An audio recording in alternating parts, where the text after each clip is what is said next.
আমাদেরকে ফুচকা দে। তোমরা একটু দাঁড়াও, স্যার এসে, স্যারকে আগে দিয়ে দিই, তারপর তোমাদেরকে দিচ্ছি। স্যার, এখানে স্যার কে? দেখতে পাচ্ছ না, ওখানে দাঁড়িয়ে আছে। দেখি তো একটু ভিখারি লাগছে। ওইসব হবে না, আমাদেরকে আগে দেন। তুমি কাকে কি বলছো জানো? উনি হলেন সিঙ্গাপুরের সবথেকে বড় কোম্পানির মালিক, যার টাকা পয়সা কোনো শেষ নেই। আর তোমরা ওকে ভিখারি বলছো? হ্যাঁ।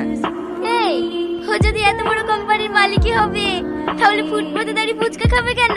এসব তোমরা কি বলছো? উনি এখানে ফুচকা খেতে আসেনি, ওই পাশে যে স্কুলটা দেখছো, ওই স্কুলের বাচ্চাদের জন্য ফুচকা নিতে এসেছে। কই হলো? আপনাকে আমি বললাম আমার একটা স্টলে হবে না, 5-6টা স্টল লাগবে। আমার আবার এদিকে মিটিং এর টাইম হয়ে যাচ্ছে। তুমি এক কাজ করো, ওনাকে টাকাটা দিয়ে যাও, বাচ্চাগুলো এসে খেয়ে যাবে। Okay sir. আর হ্যাঁ, আমার তরফ থেকে ওনাকে কিছু টিপস দিও। Excuse me sir. হ্যাঁ বলুন।